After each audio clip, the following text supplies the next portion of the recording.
Okay మా.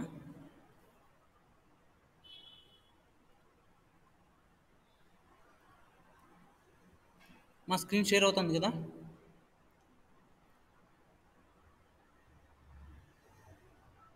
ఏమా screen share అవుతుందా? Yes, sir. Okay. So very good morning. మనం నిన్న ఎస్టర్డే వాల్యూమ్ క్లాస్ స్లోగా వస్తుంది సార్ మీది. నితిన్. సార్ మీది వాల్యూమ్ స్లోగా వస్తుంది sir voice. Okay.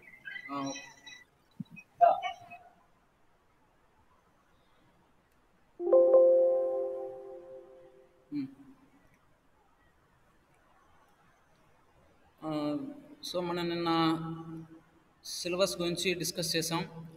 Principles of insurance 2.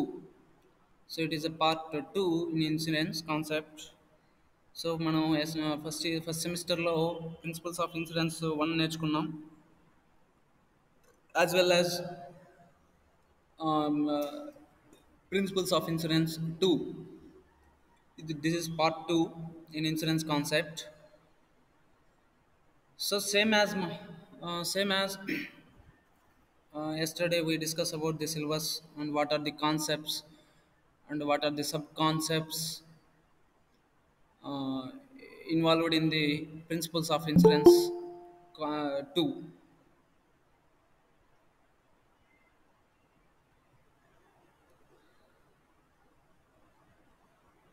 So మనం నిన్న ఏ కాన్సెప్ట్స్ వచ్చాయి, ఏ కాన్సెప్ట్స్ టోటల్గా మనకి ఎన్ని ఇయర్స్ ఏంటి అనేది question paper pattern, sorry syllabus pattern గురించి మనం నేను డిస్కస్ చేసాం. Today we're going to we're going entering in to first unit, that is life insurance. So life insurance, so మనకి ఫస్ట్ యూనిట్ మొత్తం లైఫ్ ఇన్సూరెన్స్ కాన్సెప్ట్ గురించే ఉంటుందమ్మా. ఓకేనా? First unit మొత్తం లైఫ్ ఇన్సూరెన్స్ కాన్సెప్ట్ గురించే ఉంటుంది. నెక్స్ట్ చూద్దాం, what is meant by life insurance. Before we discuss about it,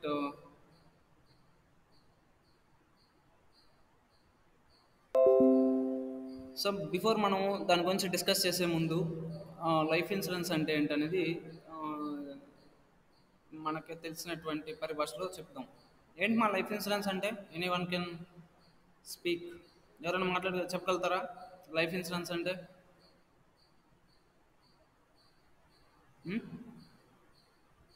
Protection against the uncertainty of lives. Protect the Protection against the uncertainty of life. Very good మా. So the insurance company would protection from the uncertainties, from the unoccurred incidents. So అనుకోని సంఘటనల వల్ల ఏర్పడేటువంటి అంటే అనుకోని సంఘటనలు ఏర్పడుతుంటాయి. So తద్వారా మనకు జరిగేటువంటి ఆ రిస్క్ని దాని నుంచి మనకి రక్షణ అనేది ఇవ్వడం జరుగుతుంది. So that is called life insurance. The protection against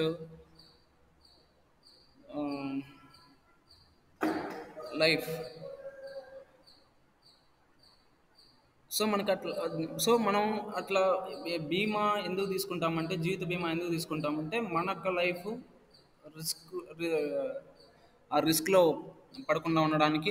ఒకవేళ ఇఫ్ ఇన్ కేస్ రిస్క్లో మనం ఫాలో అయ్యాం అనుకోండి, definitely the insurance company would protection against the insurance accord. So ఏవైతే జరుగుతాయో దుర్ఘటనలు, దాని నుంచి మనకి రక్షణ అనేది ఇవ్వడం జరుగుతుంది. So that is the life insurance, మనకు తెలిసినటువంటి భాష.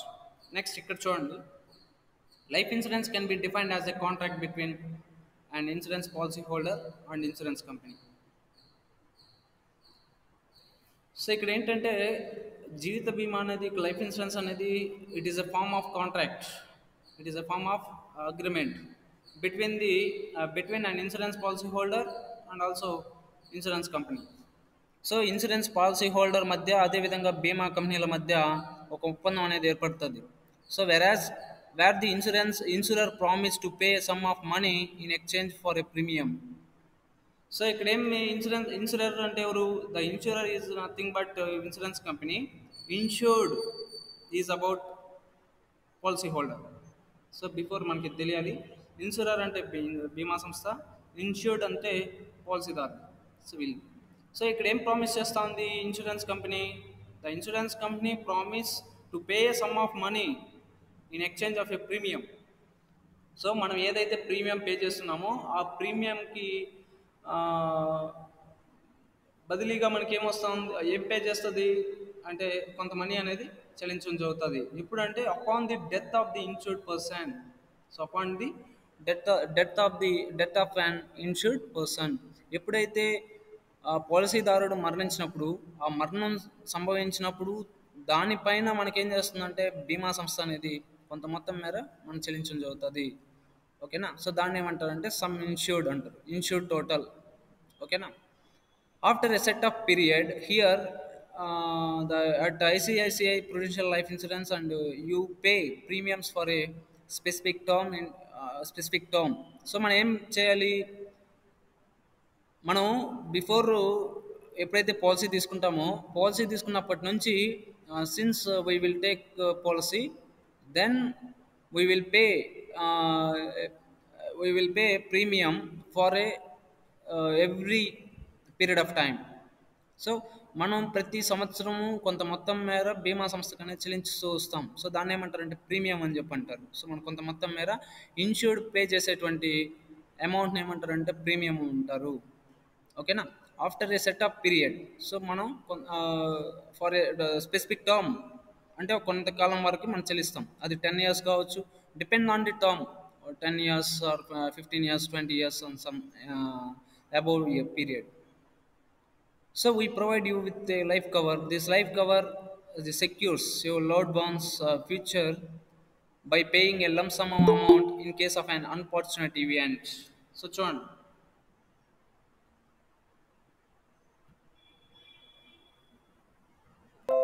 మనకి ఏదైతే అన్ఫార్చునేట్ అంటే దురదృష్ట సంఘటనలు జరుగుతాయో, అప్పుడు జరిగినప్పుడు మనకి కొంత లంప్ సమ్ అమౌంట్గా కొంత ఎక్కువ మొత్తంలో మనకి ఎవరైతే మనం after demise of the policy holder చనిపోయిన తర్వాత ఆ మొత్తాన్ని ఎవరు చెల్లిస్తారంటే అతని యొక్క ఫ్యామిలీలో ఎవరైతే నామినీ ఉంటారో ఆ నామినీకి చెల్లించడం జరుగుతుంది. So that is the thing. So in some policies you are paid an amount called maturity benefits at the end of the policy term. So మన కొన్ని పాలసీలో ఏంటంటే మనకి కొంత బెనిఫిట్ వస్తుంది. ఎప్పుడంటే పాలసీ డ్యూ డేట్ అయిపోయిన వెంటనే పాలసీ డ్యూ డేట్ అయిన వెంటనే మనకేమొస్తుంది ఆ పాలసీ ఎప్పుడైతే మన ప్రీమియమ్స్ కట్టడం అనేది ఆ, కట్టే కడతాం అనుకోండి ఫర్ సర్టన్ టర్మ్, ఒక కొంత పీరియడ్ వరకు మనం కడతాం. ఆ తర్వాత ఏమవుతుంది, policy will be matured. So policy maturity అయిపోతుంది, డేట్ అయిపోతుంది. సో ఆ మొత్తాన్ని ఎంటైర్ బెనిఫిట్స్ మొత్తం మెచ్యూరిటీ బెనిఫిట్ అంటారు దాన్ని. అది మొత్తాన్ని మనకి ఎవరు పే చేస్తారంటే పాలసీ హోల్డర్ అంటే పాలసీ హోల్డర్కి, లేదంటే నామినీకి పే చేయడం జరుగుతుంది. So this is the about life insurance ma. ఓకేనా?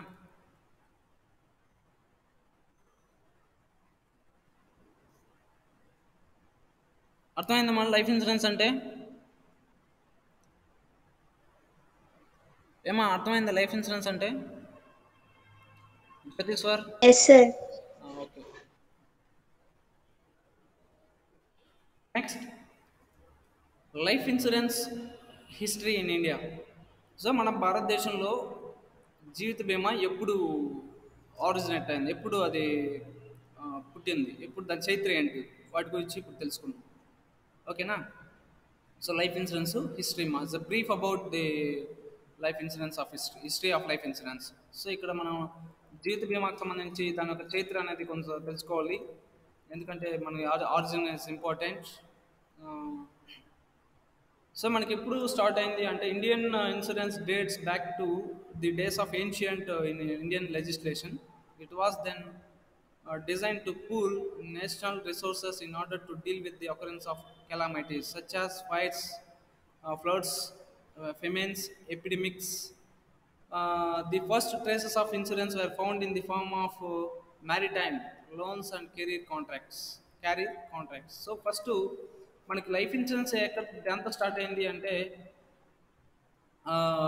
మ్యారిటైమ్ లోన్స్, అంటే లోన్స్ మ్యారిటైమ్ అంటే మనకి లోన్స్ కానీ, అదేవిధంగా carrier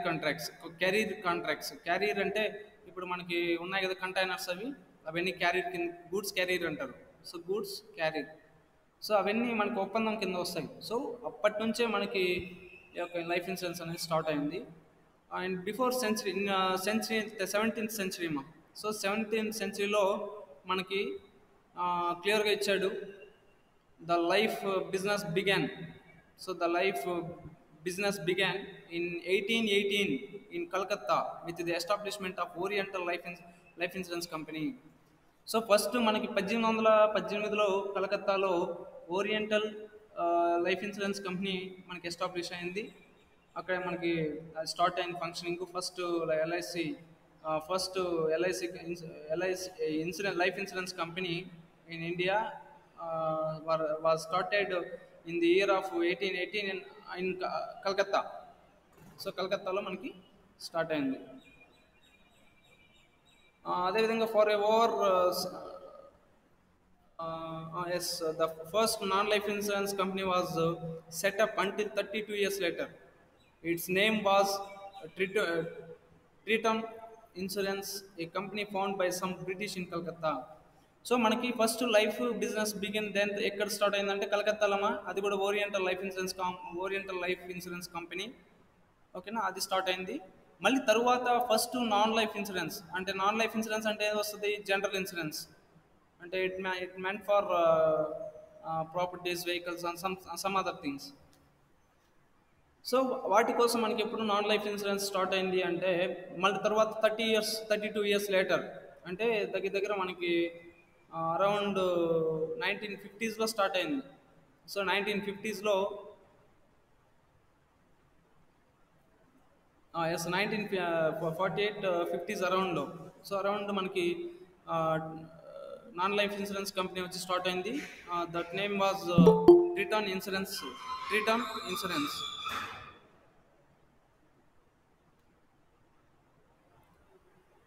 so Triton insurance company అది. సో అది మనకి స్టార్ట్ అయింది. Were founded by some British in Calcutta. So అప్పుడు ఎవరు పీరియడ్లో అంటే బ్రిటిష్ వాళ్ళు మన కంట్రీని రూల్ చేస్తూ ఉన్నారు, ఈస్ట్ ఇండియా కంపెనీని ఎస్టాబ్లిష్ చేసి. తద్వారా ఏమైందంటే మెల్లిగా ఆక్యుపై చేసుకుంటూ టోటల్గా ఇండియాని మొత్తం ఆక్యుపై చేశారు. సో వాళ్ళ ఆధీనంలోకి వెళ్ళిపోయింది. సో కాబట్టి వాళ్ళు ఎస్టాబ్లిష్ చేసినటువంటి నాన్ లైఫ్ ఇన్సూరెన్స్ కంపెనీ వచ్చి ట్రీటన్ ఇన్సూరెన్స్ కంపెనీ.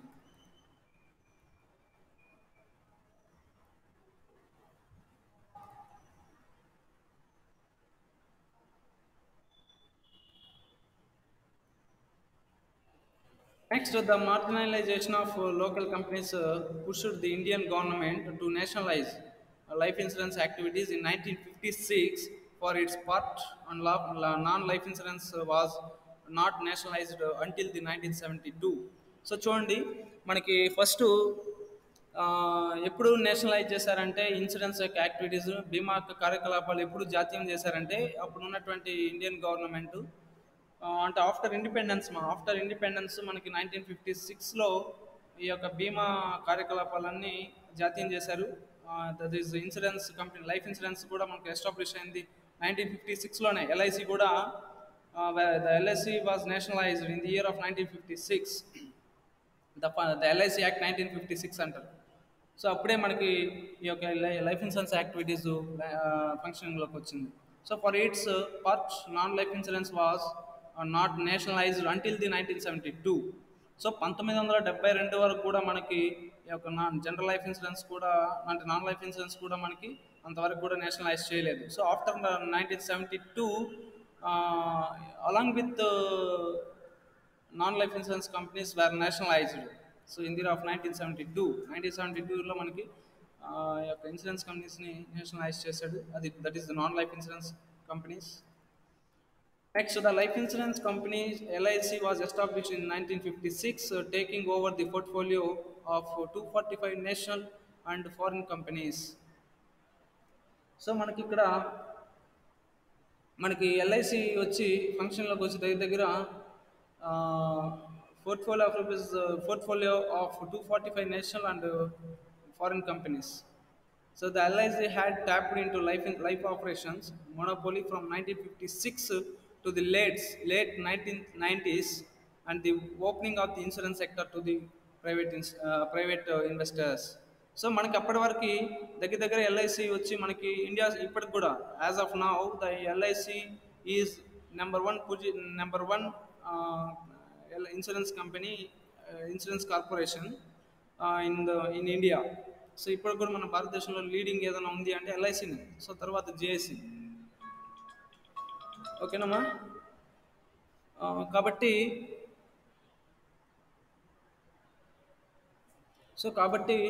మనకి అది ఎప్పుడైతే ఏకస్వామ్యంగా ఎప్పుడు మనకి ఈ యొక్క LIC ఆపరేషన్స్ జీవిత బీమా కార్యకలాపాలు ఎప్పుడు మనకి ఫంక్షన్లోకి వచ్చిందంటే 1956 నుంచి అప్ టు 1990s వరకు. సో తర్వాత ఏమొచ్చింది మనకి ఎకనామిక్ రిఫార్మ్స్ వచ్చింది. సో ఎకనామిక్ రిఫార్మ్స్ వచ్చింది,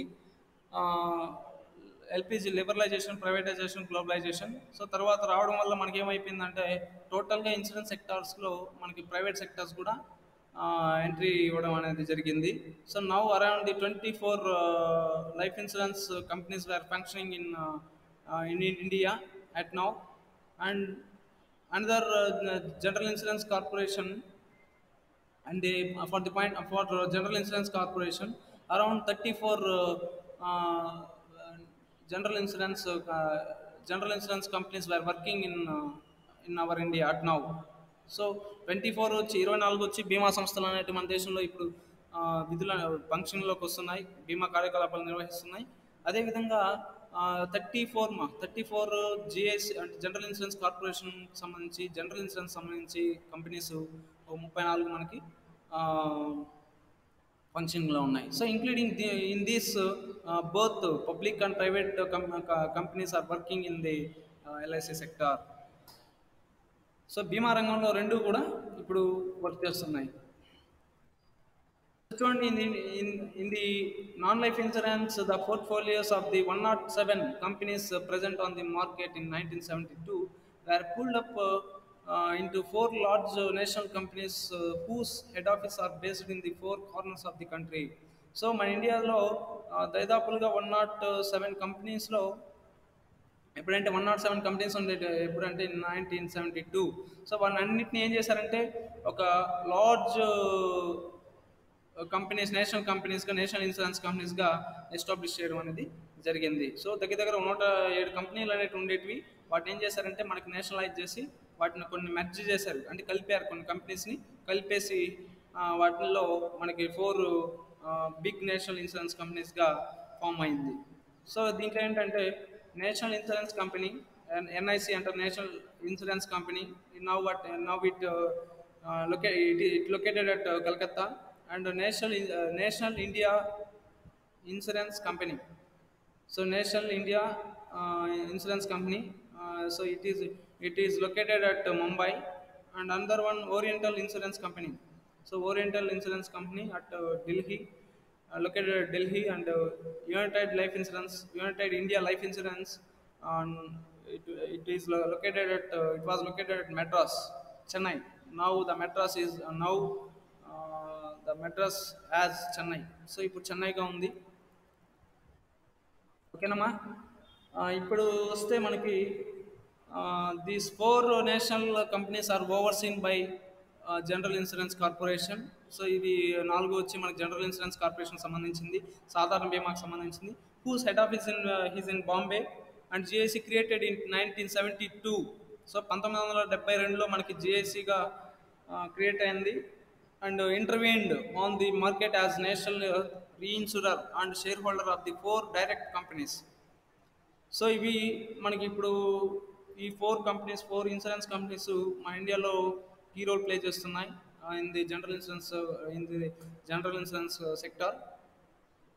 And also the government will not open the doors of the Indian insurance industry evaluation of life and non-life premiums up to 2014 to 18. So the insurance industry evaluation of the life and non-life premiums 2014 to 2018 to the private sector until the early 2000s. The entry into the activity in 1999 of the Insurance Regulatory Development Authority marked on the end of the state monopoly, the opening of the market to the private and foreign investment. So మనకి ఎప్పటికైతే economic reforms వచ్చాయో 1991లో 92లో కూడా, so అప్పటి నుంచి మనకి ఒక్కొక్క సెక్టార్లో మనకి develop అవుతూ వచ్చింది. అందులో ప్రముఖంగా మనకి సిగ్నిఫికెంట్ సెక్టార్ ఏదైనా ఉందంటే ఇప్పుడు ఎల్ఐసి. సో ఇన్సూరెన్స్ సెక్టార్లో వచ్చి మనకి అంత మార్కెట్గా మనకి అప్పటి వరకు కూడా గవర్నమెంటే ఉండేది. సో ఎప్పుడైతే వన్స్ 2000స్కి వచ్చే కొందికి మనకేమైంది అంటే IRDA, insurance regulatory development authority of India అంటారు. సో ఇది వచ్చి it is a regulation board. So it is a regulation act, IRDA act వచ్చి 1999. సో ఇదేమొచ్చిందంటే ఫంక్షన్లోకి రావడం వల్ల మోనోపోలియన్ అనేది కొంత రూపు మాపింది. సో తద్వారా ఏమైందంటే ఓపెనింగ్ మార్కెట్కి వచ్చేసారు. అంటే ఇక్కడ both private, including public, private and foreign investments. So మనకి ఎల్ఐసిలో 100% ఫారిన్ ఇన్వెస్ట్మెంట్స్ అనేవి, ఫారిన్ డైరెక్ట్ ఇన్వెస్ట్మెంట్స్ అనేది ఇంట్రడ్యూస్ చేశారు. సో అప్పటి నుంచి ఏమైందంటే ఇంక్లూడింగ్ ఫారిన్ కంపెనీస్ కూడా మనకి లైఫ్ ఇన్సూరెన్స్లోకి, అంటే మన ఇండియాలోకి ఇన్సూరెన్స్ సెక్టర్లో కూడా ఎంట్రీ ఇవ్వడం అనేది జరిగిందమ్మా. So this is the brief about the insurance, history of insurance. ఓకేనమ్మా, అర్థమైందా ఏమ్మా? అర్థమైందమ్మా? అర్థమైంది సార్. ఓకే. మనకి ఫస్ట్ వరల్డ్లో ఎక్కడ స్టార్ట్ అయింది అంటే ఇన్సూరెన్స్ కంపెనీ అట్ ఇంగ్లాండ్లో మనకి స్టార్ట్ అయింది 17th century. అది కూడా ఎవరంటే బ్రిటిష్ వాళ్ళు మనకి అక్కడ ఇంట్రడ్యూస్ చేశారు ఫస్ట్ మన వరల్డ్లో ఇన్సూరెన్స్ అనేది, లైఫ్ ఇన్సూరెన్స్ అనేది. ఓకేనా, అది వచ్చి ఇంగ్లాండ్లో. మన ఇండియాలో వచ్చి 1818లో మనకి స్టార్ట్ అయింది. So this is regarding about history of insurance. Next, already we know well about it. we know well about the features of life insurance. So already మనకు తెలుసు లైఫ్ ఇన్సూరెన్స్ ఫీచర్స్. సో మళ్ళీ once we will discuss about it.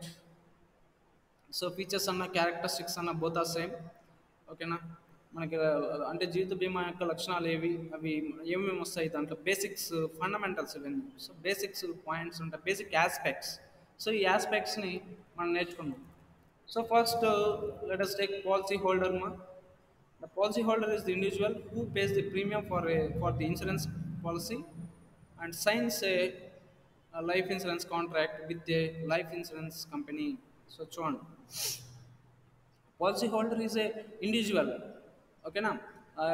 A policy holder is a person who takes a policy from insurance companies, like nothing but policy holder. So sometimes the meaning is quite different.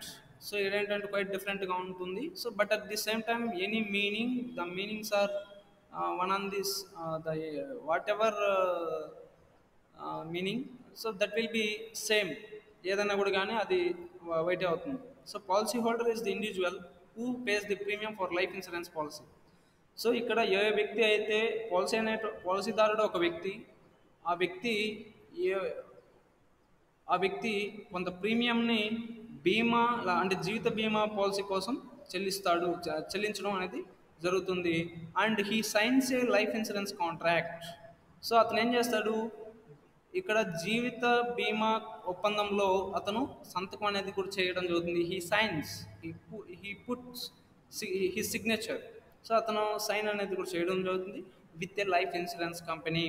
అంటే life insurance కంపెనీతో, అంటే ఇక్కడ బీమా కంపెనీతో ఒక ఒప్పందం ఏర్పరచుకొని that will B ఏమవుతుందంటే life insurance contract. So life insurance అనేటువంటి ఒక కాంట్రాక్ట్ని క్రియేట్ చేసుకొని దాంట్లో ఈ టర్మ్స్ అండ్ కండిషన్స్కి ఒబే అయ్యి, ఓకేనా, అతను సైన్ అనేది చేయడం జరుగుతుంది. సైన్ చేశాక అతను ఏం చేస్తారంటే జీవిత బీమా పాలసీ కోసం కొంత మొత్తం మేర, కొంత నిర్ణీత మేర దాన్ని ప్రీమియం రూపంలో ఆ యొక్క బీమా సంస్థకి చెల్లించడం జరుగుతుంది. సో అతను ఏమంటారంటే పాలసీ హోల్డర్ అని చెప్పంటారు. Policy holder.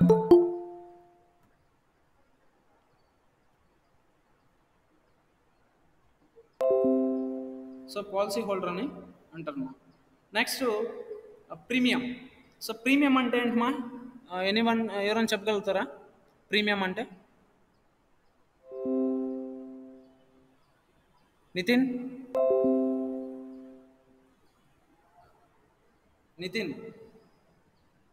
చెప్పండి సార్. ప్రీమియం అంటే ఏంటి?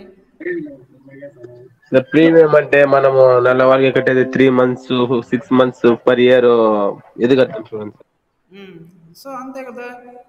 Policy holder pays a amount like in premium, like in type of like in premium for a policy, for a life insurance policy to the insurance company.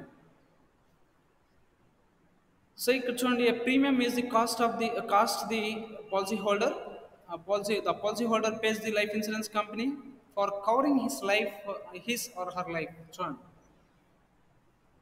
ఒక పాలసీదారుడు బీమా కంపెనీకి కొంత నిర్ణీత మొత్తం చెల్లిస్తాడు. దాన్ని ఏమంటారంటే ప్రీమియం అని చెప్పంటారు. అదేం చేస్తుందంటే ఇట్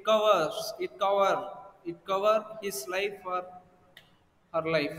సో అతని జీవితానికి కానీ లేకపోతే ఆమె జీవితానికి కానీ అంటే ఏదైనా రేపు అన్సర్టనిటీ ఏదైనా అరైజ్ అయితే, ఓకేనా, అన్సర్టనిటీ ఇన్సూరెన్స్ ఏదైనా జరిగితే, అనుకోని సంఘటన ఏదైనా జరిగితే అతని లైఫ్ లాస్ అవుతుంది. సో అతని లైఫ్ లాస్ అవుతే ఆ లైఫ్ లాస్ అయినందుకు గాను అతను బిహైండ్ ఉన్నటువంటి ఫ్యామిలీ మెంబర్స్కి ఆ మొత్తాన్ని చెల్లించడం జరుగుతుంది. అంటే రిస్క్ కవర్ అవుతా ఉంది. లైఫ్ రిస్క్ అనేది రిస్క్ ఆఫ్ లైఫ్ అంటారు.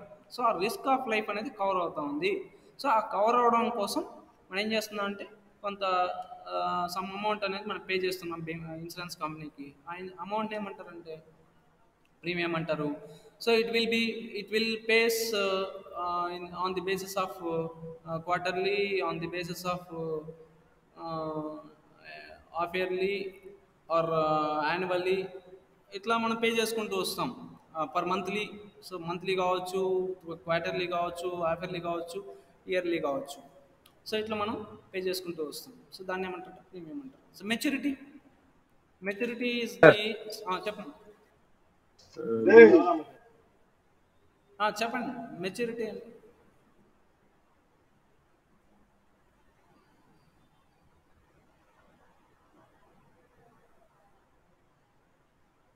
maturity is the stage at which the policy term is completed and the life insurance contract ends. So maturity ఎప్పుడంటే ఒక policy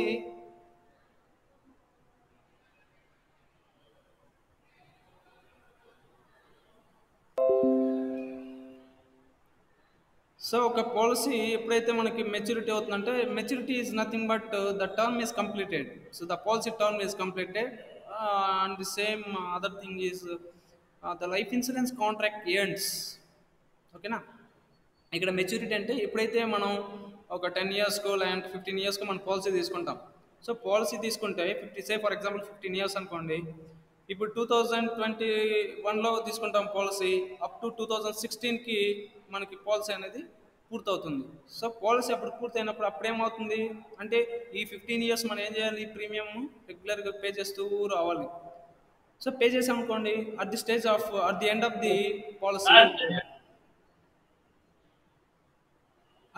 the policy the term is completed. So ఆ policy చివరిన ఏమవుతుంది? ఆ term అంటే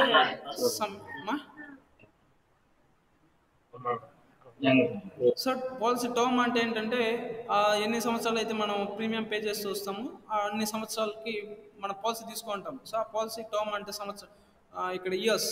ఆ years is nothing term అంటారు. So అన్ని సంవత్సరాలు మనం తీసుకుంటే కట్టేస్తాం. ఫైనల్గా లాస్ట్ ఇయర్ అనుకోండి, లాస్ట్ ఇయర్ కట్టేస్తే ఏమవుతుంది? పాలసీ అనేది మెచ్యూరిటీ అయిపోతుంది. ఓకేనా? పాలసీ అనేది కంప్లీట్ అవుతుంది టర్మ్ సక్సెస్ఫుల్గా. సో అదేవిధంగా ఏమవుతుంది? లైఫ్ ఇన్సూరెన్స్ కాంట్రాక్ట్ కూడా, బీమా ఒప్పందం కూడా ముగుస్తుంది. సో టర్మ్ కంప్లీట్ అయితే పాలసీ టైము మనకు పూర్తవుతే ఆటోమేటిక్గా ఏమవుతుందంటే ఇన్సూరెన్స్ కాంట్రాక్ట్ కూడా, బీమా ఒప్పందం కూడా ఎండ్ అయిపోతుంది. సో దాన్నే మెచ్యూరిటీ అంటారు. ఆఫ్టర్ మెచ్యూరిటీ డేట్ తర్వాత ఏమొస్తుంది? మనకి రావాల్సినటువంటి అమౌంట్, బెనిఫిట్స్ అన్నీ మనకి తిరిగి వస్తాయి. సో తిరిగి ఇన్సూర్డ్కి పే చేయడమో లేకపోతే నామినీకి పే చేయడం అనేది జరుగుతుంది. నాన్న హరికృష్ణ, నువ్వు వీడియో ఆఫ్ చేసుకో. ఓకే. నెక్స్ట్ ఇన్సూర్డ్ మా అర్థమవుతుందా నేను చెప్పేది మీకు? సాజిద్దీన్, మీకు అంతా అర్థమవుతుందా? Greeshma and Jyotishwar, Nitin and Balaji.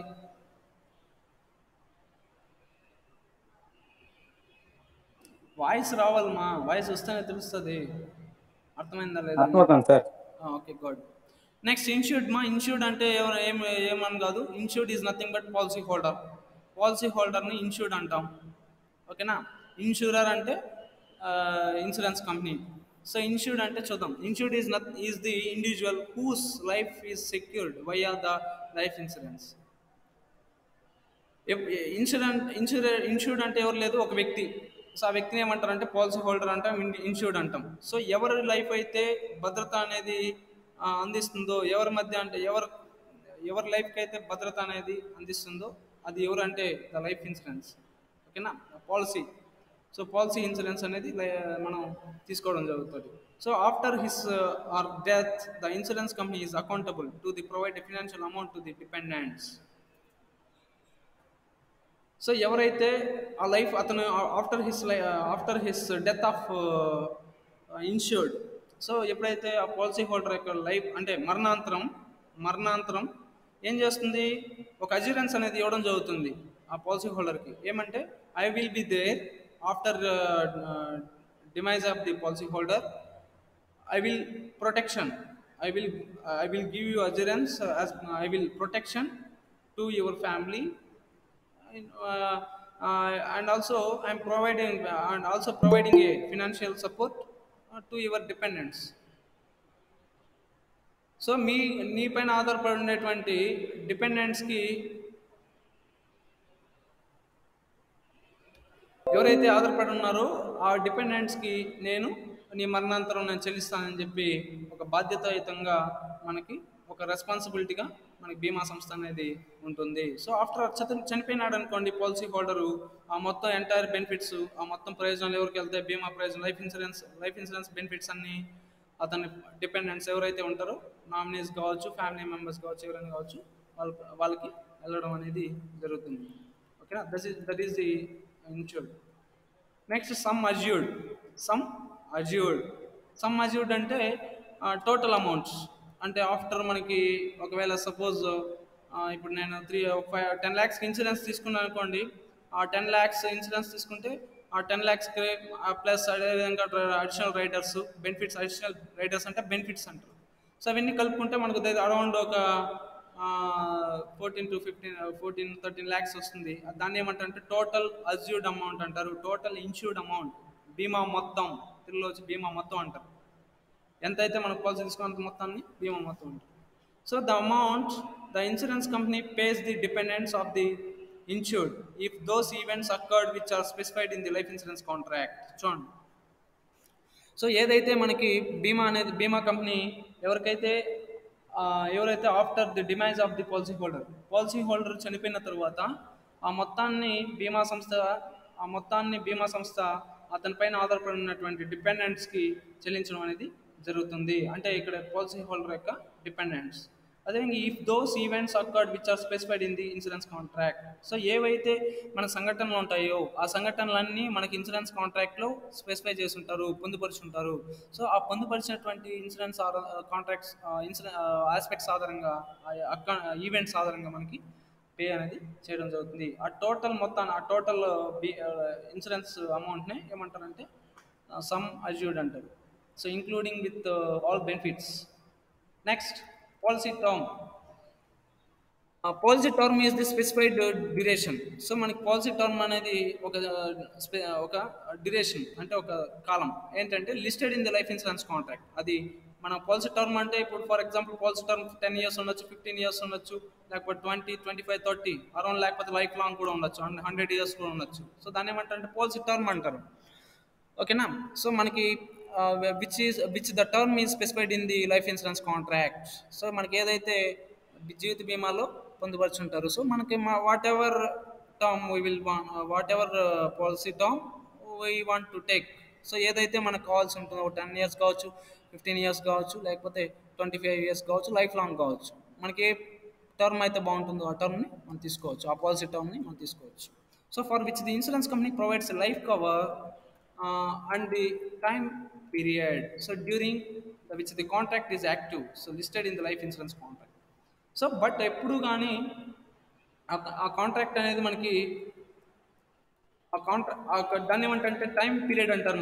దాన్ని టైం పీరియడ్ అంటారు. ఆ టైం పీరియడ్ వచ్చి మనకి ఎంతైనా ఉండొచ్చు. నేను ఇందాక చెప్పాను కదా, 10 years కానీ, 15 years కానీ, 25 or 30, లేకపోతే లైఫ్ లాంగ్. సో ఆ పాలసీ టర్మ్ అనేది ఉంటుంది.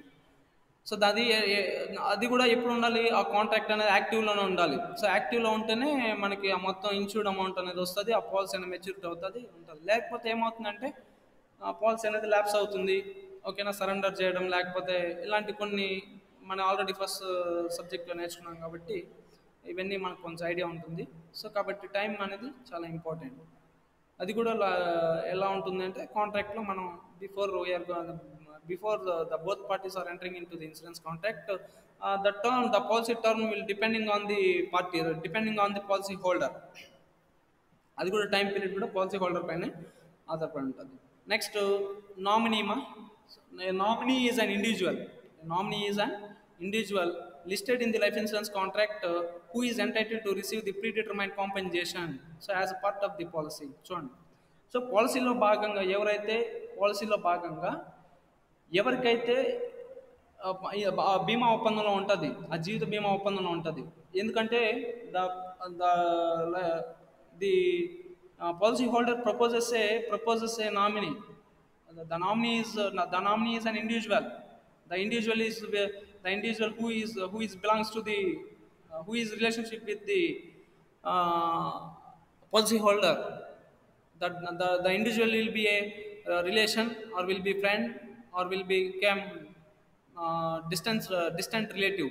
సో అతను ఆ రిలేటివ్ అవ్వచ్చు, లేకపోతే ఫ్యామిలీ మెంబర్ అవ్వచ్చు, లేకపోతే ఫ్రెండ్ అవ్వచ్చు, లేకపోతే డిస్టెంట్ రిలేటివ్ అవ్వచ్చు, హూ ఎవర్, ఏదైనా కావచ్చు. So but he proposes A nominee at the time of taking insurance policy.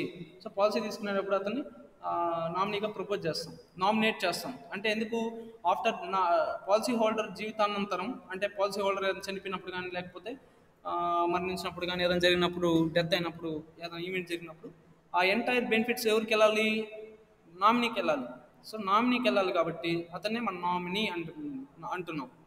ఆ నామినీ ఫ్రెండ్ అవ్వచ్చు, రిలేటివ్ అవ్వచ్చు, ఫ్యామిలీ మెంబర్ అవ్వచ్చు, లేకపోతే డిస్టెంట్ రిలేటివ్ అవ్వచ్చు, అంటే దూర బంధువు అంటాం కదా, అట్లా అనవచ్చు. So who is entitle to receive the predetermine compensation? ఎప్పుడైతే మనం నిర్ణయించుకుంటాం, అంటే ముందుగా నిర్ణయించినటువంటి నష్టపరిహారం అనేది అతను తీసుకోవడానికి హక్కు ఉంది. ఆ హక్కు కలిగినటువంటి వ్యక్తిని మనం ఇక్కడ నామినీ అని చెప్పి అంటున్నాం. So as a part of the policy, so పాలసీలో భాగంగా, సో ఒకవేళ if the policy holder is alive at the end of the policy, end of the maturity of the policy, the entire amount is entitled to receive the policy holder, not nominee. If not, if the policy is not alive, if the policy holder is not in alive, అంటే అతను జీవనంలో లేనప్పుడు లైవ్లో లేనప్పుడు ఎవరు తీసుకుంటారు? After the policy holder nominee తీసుకుంటాడు. So కాబట్టి అతను అంటున్నాను. Next last one is claim. So on the insured's demise, the nominees can fill a claim form with the insurance provider in order to receive the predetermined payout amounts. So చూడండి, claim అంటే అతను తీసుకోవడం అంటే అమౌంట్ని మన ఎంతైతే రావాల్సిందో ఆ మొత్తానికి మనం క్లైమ్ చేసుకుంటాం, అంటే మనం తీసుకోవడం, return back.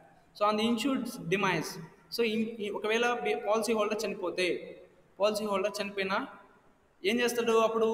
Nominee, the nominee is who is a nominee specified in a policy insurance document, policy డాక్యుమెంట్లో ఎవరైతే నామినీ పేరు ఉందో ఆ nominee is the person who is the receive, person who is entitled to receive the మొత్తం total claim amount, total assured amount from the insurance company. Then he can fill a claim formalities, and after the claim formalities he can receive the total predetermined payout amount from the insurance company. So insurance company నుంచి అతను nomination claim forms అన్నిటిని fill చేసిన తర్వాత ఆ బీమా సంస్థ ఏం చేస్తుందంటే మొత్తం ఎంతైతే నిర్ణయించిన మొత్తం ఉంటుందో ఆ మొత్తాన్ని అతని నామినీకి చెల్లించడం జరుగుతుంది. So this is the features of life insurance policy. So జీవిత బీమాకి సంబంధించి ఈ లక్షణాలు అనేవి మనకి లైఫ్ ఇన్సూరెన్స్లో జీవిత బీమాలో ఉంటాయి. అర్థమైందమ్మా ఇది మీకు? ఏమో అర్థమైందా? ఎవరికైనా డౌట్స్ ఉంటే అడగండి మా. వినడమే కాదు, నేర్చుకోవాలి కూడా. నేర్చుకోకపోతే కష్టం, ఓకేనా? సో నేర్చుకోకపోతే కష్టము. ఏమా నితిన్ అర్థమైందా? జ్యోతిశ్వర్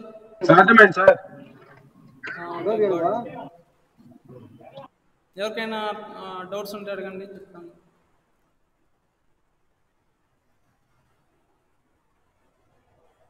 ఏ రాజేష్ అండ్ దామోదర్ అర్థమైందా?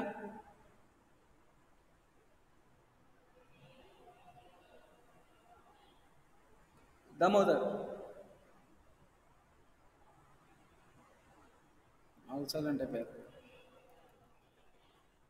సరే ఓకేమా, నెక్స్ట్ క్లాస్లో మనం